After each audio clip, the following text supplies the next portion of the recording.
जय हिंद प्यारे बच्चों, स्वागत है आपका हमारे YouTube चैनल में, जिसके अंतर्गत हम आपको एनडीए, नेवी, एयरफोर्स की प्रिपरेशन कराते हैं। आज मैंने आपको प्रैक्टिस शीट अभी कुछ समय पहले दी थी, जो कि बोर्ड पर लिखी हुई है। आइए एक एक करके हम इन प्रश्नों के हलों को जानते हैं और आप अपने आंसर का मिलान हमारे आंसर के साथ कीजिएगा और कमेंट बॉक्स में मुझे जरूर बताइएगा कि आपने कितने क्वेश्चन के आंसर सही निकाले। चलिए बच्चों, स्टार्ट करते हैं। जैसे पहला प्रश्न हमारे सामने लिखा हुआ है, यदि अल्फा कॉमा बीटा समीकरण 2x square plus 3x plus 5 बराबर 0 के मूल है, यानी कि इस इक्वेशन के रूट्स अल्फा बीटा है, तो इसकी इक्वेशन, ये जो आपके पास डिटरमिनेंट लिखा हुआ है, कह रहे हैं इसका मान क्या होगा, इसकी वैल्यू क्या होगी। तो बच्चों, ये हमारे पास जो इक्वेशन है, अगर इसके रूट्स अल्फा और बीटा, इसके मूल अल्फा बीटा है, तो हम जानते हैं कि मूलों का जो योग होता है ये माइनस बी अपॉन ए होता है। हमने यहाँ पर बेटा बी और ए की वैल्यू रख देनी है, तो बी की वैल्यू यहाँ पर 3 है और ए की वैल्यू 2 है, तो अल्फा प्लस बीटा ये वैल्यू हमें मिल रही है -3/2। अब हम मूलों का योगफल यानी कि अल्फा इंटू बीटा, इसका फॉर्मूला होता है बेटा सी अपॉन ए। अब हम यहाँ सी और ए की वैल्यू रख देते हैं, सी के प्लेस पर 5 और ए के प्लेस पर 2। तो प्यारे बच्चों, अल्फा प्लस बीटा की वैल्यू -3/2 और अल्फा इंटू बीटा की वैल्यू 5/2, ये वैल्यू हमें दोनों आ गई है। अब हमसे कहा गया ये डिटरमिनेंट लिखा है, इसकी वैल्यू हमें फाइंड करनी है। बेटा हम इसको एक्सपेंड कर देंगे और आसानी से इसकी वैल्यू आपको मिल जाएगी। आपको ये दोनों मान बेटा हो सकता है यहाँ पर रखने पड़े, ठीक है। चलिए क्या करते हैं, इसको एक्सपेंड करते हैं। तो यहाँ पर बेटा हमारे पास लिखा हुआ है 0, हम 0 के रिस्पेक्ट में जब इसे सॉल्व करेंगे तो अंदर जो भी वैल्यू है वो सब 0 ही हो जाएगी, इसलिए मैं इसको आगे नहीं बढ़ा रहा हूं। फिर बेटा ये हमें प्लस के साथ लिखना होता है, फिर आगे आता है माइनस, यहाँ पर लिखा हुआ है बीटा, हमने बीटा लिखा बेटा।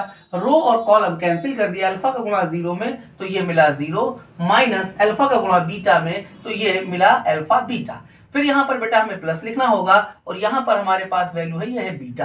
अब हमने रो कॉलम कैंसिल करके इसको लिखा, तो ये हुआ अल्फा स्क्वायर माइनस बीटा का गुणा 0 में तो ये हो गया 0। चलिए बच्चों आगे से सॉल्व कर लेते हैं। माइनस का गुणा माइनस में तो ये हो गया plus alpha beta square plus alpha square beta. बच्चों यहाँ पर हम अल्फा बीटा अगर कॉमन कर लें तो बीटा प्लस अल्फा में यहाँ मिल जाएगा। अब हम सिंपल बेटा अल्फा बीटा और अल्फा प्लस बीटा, ये दोनों वैल्यू जो हमने निकाल रखी थी, इनको हम यहाँ पर रख देते हैं। अल्फा बीटा के प्लेस पर बेटा आपने लिखा 5/2, alpha plus beta, alpha into beta तो 5/2 हुआ, अल्फा प्लस बीटा की वैल्यू थी -3/2। तो रिजल्ट बेटा हमको मिला है 5×3=15 माइनस का 15 और 2 दूनी 4। तो हमारा जो आंसर आ रहा है बेटा -15/4 आ रहा है, ये हमें बी वाले ऑप्शन में मिल गया। आप इसे नोट कर लीजिए, फिर अगले क्वेश्चन के सॉल्यूशन को देख लेते हैं। आइए बच्चों क्वेश्चन नंबर 2 देखते हैं। मैं आपको इस प्रश्न को, एक तो तरीका आपने जो है फर्स्ट ईयर इंटर में सीख रखा होगा, आपको उस तरीके से नहीं सॉल्व करना है। अगर आप इसे उस तरीके से सॉल्व करेंगे तो ये प्रश्न आपका कुछ ज्यादा समय ले लेगा, हमें टाइम बचाना है, इसलिए मैं आपको इसका शॉर्टकट बताता हूं। ध्यान से बच्चों आप देखिएगा। देखिए प्यारे बच्चों, यदि हमारे पास कोई एक मैट्रिक्स ए लिखी है, मैं बेटा यहाँ पर डिस्कस कर रहा हूं, आप देख सकते हैं यहाँ पर 2 रो 2 कॉलम है इस मैट्रिक्स में, तो मैं आपको यहाँ पर इसके लिए डिस्कस कर रहा हूं। 2/2 के लिए अगर मैट्रिक्स हमारे पास है तो उसके लिए एक आराम से शॉर्टकट है, वो शॉर्टकट क्या है उसको देख लेंगे बेटा आप। यहाँ पे लिखा हुआ है, यदि ए इज इक्वल टू, हमारे पास मैट्रिक्स लिखी है बेटा, पहली रो है ए बी और दूसरी रो है सी और डी, ठीक है। ये हमारे पास एक मैट्रिक्स गिवन है बेटा। अब आप देख लीजिए, डिटरमिनेंट अगर हम ए का निकालते हैं तो ये मिल जाता है हमें A D minus B C, ठीक है बच्चों। अब हम यहाँ पर निकालते हैं इस मैट्रिक्स का ट्रेस, ठीक है, इस मैट्रिक्स ए का ट्रेस निकालते हैं। तो बच्चों ट्रेस जो होता है, ये होता है मुख्य विकर्ण, लीडिंग डायगोनल के जो एलिमेंट होते हैं उनका सम होता है, यानी कि उनका योगफल, तो a प्लस डी हो गया, ठीक है बच्चों। अब देखिएगा शॉर्टकट क्या होता है, जब आपके पास 2/2 के लिए मैट्रिक्स दी जाएगी तो आपके पास ये इसको सॉल्व करने का देखिए डायरेक्ट फंडा है, ध्यान से देखना बेटा। तो क्या फंडा होता है, यहां पर आप, अगर ये हमारे पास एक मैट्रिक्स है, मैंने इसका डिटरमिनेंट ए निकाला, इसका ट्रेस निकाला। अब देखिए इसकी इक्वेशन कैसे बनती है, ए स्क्वायर माइनस ट्रेस ए मैट्रिक्स का, ठीक है, और इनटू यहां पर आपके पास होगा ए प्लस, यहां पर प्लस होगा, फिर होता है determinant A into I is equal to 0। ये हमारे पास बेटा एक इक्वेशन होती है, ये आपको शॉर्टकट की मदद से आपको सॉल्व करना है। क्वेश्चन देखिएगा कितनी जल्दी क्वेश्चन सॉल्व हो। अब आपसे क्या कहा गया, आपसे कहा गया ए की, के की वैल्यू क्या है, तो बच्चों के की वैल्यू क्या हो जाएगी, देखिए ट्रेस ए। तो बस सिंपल सा है, के की वैल्यू निकालने के लिए ए का ट्रेस निकालेंगे, और ट्रेस क्या होता है, मुख्य विकर्ण के एलिमेंट्स का समेशन ए और डी, यानी कि 1 और 4। तो बेटा कितना हुआ 5। तो k की वैल्यू सिंपल 5 है। ये तो मैंने आपको समझाया, अगर मैं इसे समझाता नहीं तो बेटा आपको ये याद होता डायरेक्ट कि हम k कैसे निकालेंगे। k हम निकालेंगे ट्रेस करेंगे इस मैट्रिक्स का, जो मैट्रिक्स हमको दी गई है। तो बच्चों ट्रेस सीधा सीधा मुख्य विकर्ण ये है लीडिंग डायगोनल, और इसके एलिमेंट को जोड़ दिया तो 1 + 4 यानी कि 5 बेटा हमको मिल रहा है। यहाँ पर सी वाला ऑप्शन हमारा सही हो जाता है। ठीक है, अब देखिए आपको जैसे चेक करना है, यहाँ पर बेटा ये मॉड ए डिटरमिनेंट ए, इसकी वैल्यू देखिए क्या है, यहाँ पर -5 है। ठीक है, अब देख लेते हैं कि आ रही कि नहीं आ रही -5। चलिए देखते हैं बेटा कैसे निकालेंगे। देखिए ये हमने ऐसे तो निकाला था, ये इनका प्रोडक्ट करेंगे तो 1 का गुणा 4 में हुआ 4, -3 का गुणा 3 में तो 3 3 का 9, ये कितना मिला -5। तो देख लीजिए यहाँ पर -5 मिल रहा था आपको, आपने देखिए वेरीफाई कर लिया। ठीक है, आप इसे नोट कर लीजिए, बहुत अच्छा क्वेश्चन है बच्चों ये। आई स्टूडेंट्स क्वेश्चन नंबर 3 देखते हैं। लिखा हुआ है इंटीग्रेशन, बेटा यहाँ पर 0 से लेकर के π/2 लिमिट है 1/1 + 10 की पावर 3x dx। आपको इसे सॉल्व करना है बच्चों। एक शॉर्टकट होता है, उसकी मदद से क्वेश्चन हमारा जो है सेकंडों में सॉल्व होगा। जैसे ही ऑप्शन देखेंगे आप तुरंत सॉल्व कर लेंगे। बेटा हमारे पास जो फॉर्मूला होता है, देखिए जैसे लिमिट लिखी हुई है यहाँ पर 0 से π/2, ये 0 से π/2 1/1 + 10 की पावर nx dx। बच्चों इसका डायरेक्ट फॉर्मूला आपको याद रखना है, ये रिजल्ट होता है π/4। अब यहां इनके प्लेस पर 1 हो, 2 हो, 3 हो, 4 हो, कुछ भी लिखा हो, ये डायरेक्ट बेटा रिजल्ट है π/4। अगर आपको ये याद होगा तो आपका समय बच जाएगा। ये हमारा सी वाला ऑप्शन सही है। ठीक है, आगे बढ़ते हैं, क्वेश्चन नंबर हम 4 की तरफ चलते हैं। बेटा क्वेश्चन नंबर 4 के लिए मैंने एक फॉर्मूला पहले बताया था, जो बच्चे पुराने चैनल से जुड़े हुए हैं हमारे, वो जानते होंगे कि मैंने एक फॉर्मूला बताया था sin की पावर 6 + cos की पावर 6 थीटा। ये लिखा है बेटा, इसका फॉर्मूला होता है 1 - 3 sin square theta cos square theta. तो बच्चों आपको क्या करना है, अगर ये फॉर्मूला याद होगा तो ये sin की पावर 6 थीटा + cos की पावर 6 थीटा, ये वैल्यू जो आपको फाइंड करनी है बहुत जल्दी देखिए सॉल्व हो जाएगी। क्या करेंगे आप 1 - 3, ये sin थीटा cos थीटा का होल स्क्वायर भी लिख सकते हैं। तो ये 1/2 का स्क्वायर किया तो बेटा ये 1/4 मिल रहा है। 1 - 3/4 बेटा रिजल्ट हुआ 1/4। बच्चों इसके लिए हमारे पास कौन सा ऑप्शन सही है, ये हमारा डी वाला ऑप्शन सही है। ठीक है, अब हम लोग क्वेश्चन नंबर 5 को देख लेते हैं। ये वेक्टर का प्रश्न है बेटा। देखिए इसे कैसे सॉल्व करते हैं, आपको ये याद रखना है, यदि आपके पास ऐसी स्थिति आए बेटा AI BJ और C के, ठीक है, तो आपको इसे कैसे सॉल्व करना है।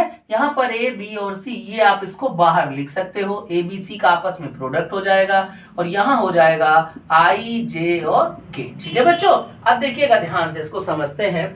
ये वैल्यू बेटा 1 होती है, ये आप सभी बच्चों को पता होगा, जिन बच्चों ने वेक्टर पढ़ रखी होगी। यहाँ यार इसका मतलब ये हुआ कि इसका रिजल्ट मिला हमको ABC। ठीक है, चलिए यहां पर देख लेते हैं बेटा, A के प्लेस पर 2 है, B के प्लेस पर 3 है, C के प्लेस पर -5 है, तो 2 3 6, 6 5 30, वो भी माइनस का, तो -30 यानी कि हमारा बी वाला ऑप्शन सही है। ठीक है, इसे आप नोट कर लें बच्चों। क्वेश्चन नंबर हम 6 देखते हैं। बहुत अच्छा क्वेश्चन है, आपको इसे मैं शॉर्टकट की मदद से सॉल्व करना सिखा रहा हूं। हालांकि मैंने जो पहले प्रैक्टिस सीट डिस्कस की है, प्रैक्टिस पेपर डिस्कस किए हैं, उनमें मैंने आपको इस प्रश्न का, ऐसे प्रश्नों का सॉल्यूशन भी सिखाया था। आप क्या करना बच्चों, जब मैं आपको प्रैक्टिस सीरीज जो शुरुआत की हुई है उसमें एक एक करके आपको क्या करना होगा कि जहां पर आपको लग रहा है कि ये फॉर्मूला हमारा, ये हमें फॉर्मूला सीखने को मिला है नया, ये हमें शॉर्टकट सीखने को मिला है, तो आप उसे एक अलग कॉपी में बनाएं और उसे नोट करें। ठीक है बच्चों, जिससे आपको आगे भविष्य में एग्जाम होने पर फायदा मिले। आइए देखते हैं बेटा, यहाँ पर हमारे पास एक ट्रायंगल के 3 वर्टेक्स दिए जा रहे हैं। मैं इन वर्टेक्स को यहाँ पर लिख लेता हूँ।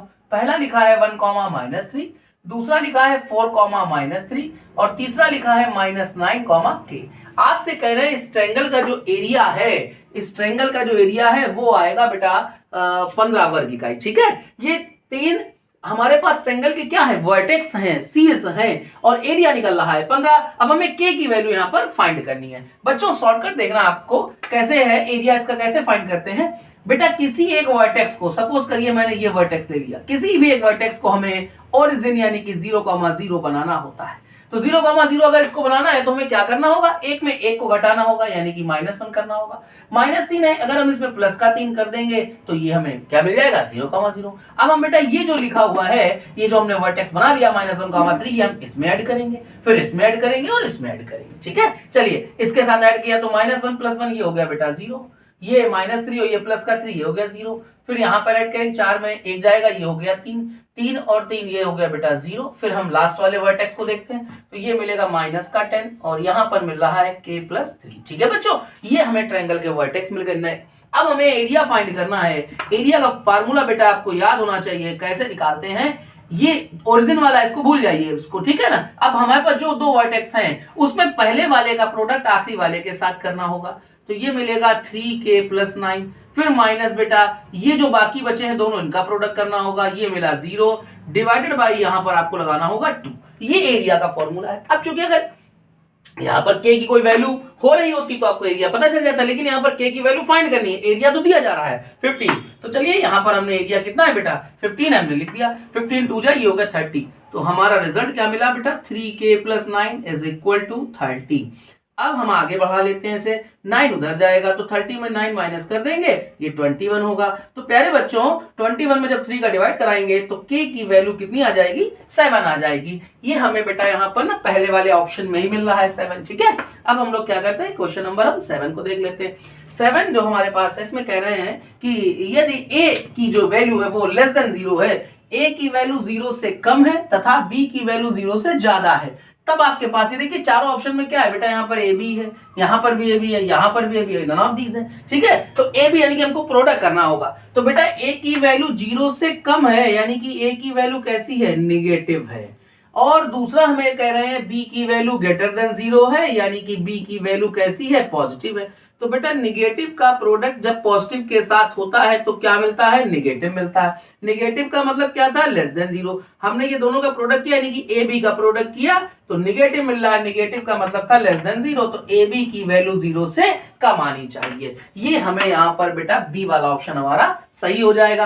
अब हम लोग क्वेश्चन नंबर 8 को डिस्कस कर लेते हैं। 8 में कह रहे हैं कि एक हमारे पास ये रेखा है और दूसरी रेखा ये है, ये दोनों रेखाएं हैं जो इनका आलेख इस बिंदु पर प्रतिच्छेदित कर रहे हैं। तो दोनों रेखाएं दूसरे को जब इंटरसेक्ट कर रही, काट रही हैं, तो वो बिंदु है m, n। तो कह रहे हैं m+n की वैल्यू क्या होगी। तो आइए इन दोनों इक्वेशनों को हम सॉल्व करते हैं। तो बेटा यहाँ पर हमारे पास जो पहली इक्वेशन थी x + y = 0 थी, हमने क्या करना है इसमें, यहाँ पर बेटा हम x की वैल्यू निकाल देते हैं, तो वो मिल रही है -y, और ये वैल्यू उठा के दूसरी इक्वेशन में रख देते हैं। तो चलिए रख देते हैं, जहां पर हमें x मिलेगा वहां हम -y रखेंगे। तो 7x मिल रहा है, तो ये हुआ -7y, और बेटा यहाँ इसके इक्वल लिखा था 24।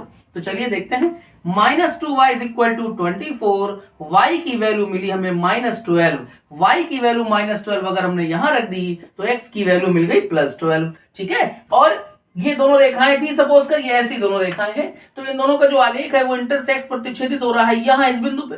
ये बिंदु कौन सा निकला x, y का, ये मिला 12, -12।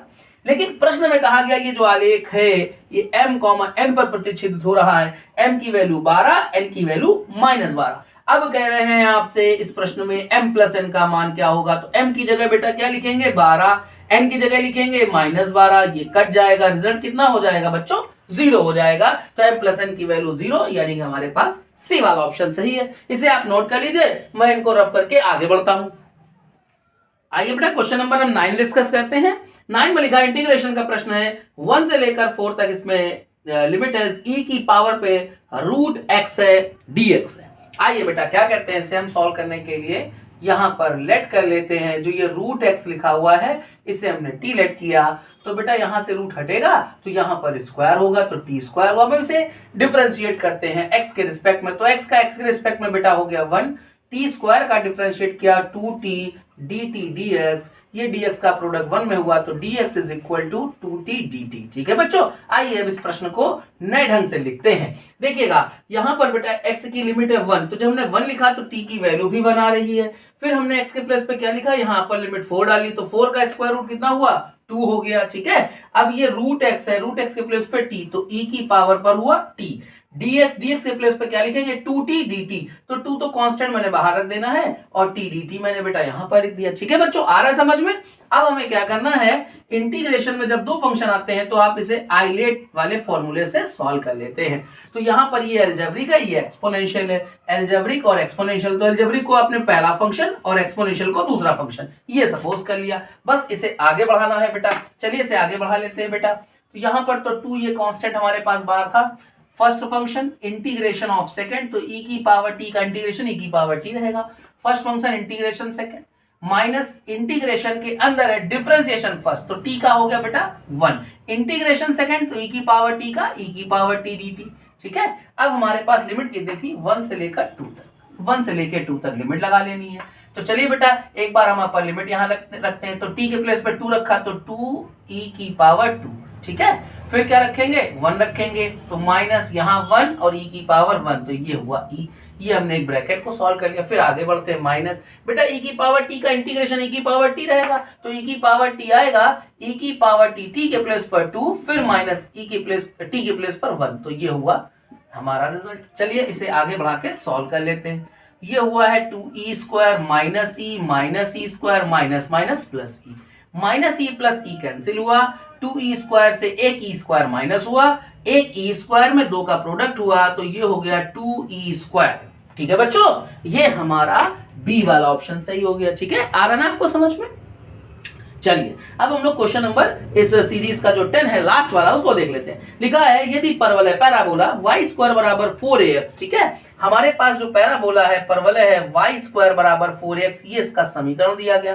कह रहे हैं ये जो परवलय है इस ये परवलय बिंदु 3,2 से गुजर रहा, तो हमारा जो परवलय है बेटा, जैसे ये आप जानते हैं ये परवलय होता है, परवलय पर कोई बिंदु था 3,2, तो परवलय कह रहे हैं 3,2 से गुजर रहा है। तो नाभि लंब की लंबाई, ठीक है, ये नाभि लंब होता है, नाभि पर जो लंब होता है ये नाभि लंब, लेटस रेक्टम बोलते हैं इसे इंग्लिश में, इसकी लंबाई आपसे पूछ रहे हैं। बेटा नाभि लंब की लंबाई जो होती है लेटस रेक्टम की लेंथ ये होती है 4a। ठीक है, अब क्या करेंगे, चूंकि परवलय हमारा इस बिंदु से जा रहा है तो ये बिंदु संतुष्ट करेंगे इसको, इस इक्वेशन को।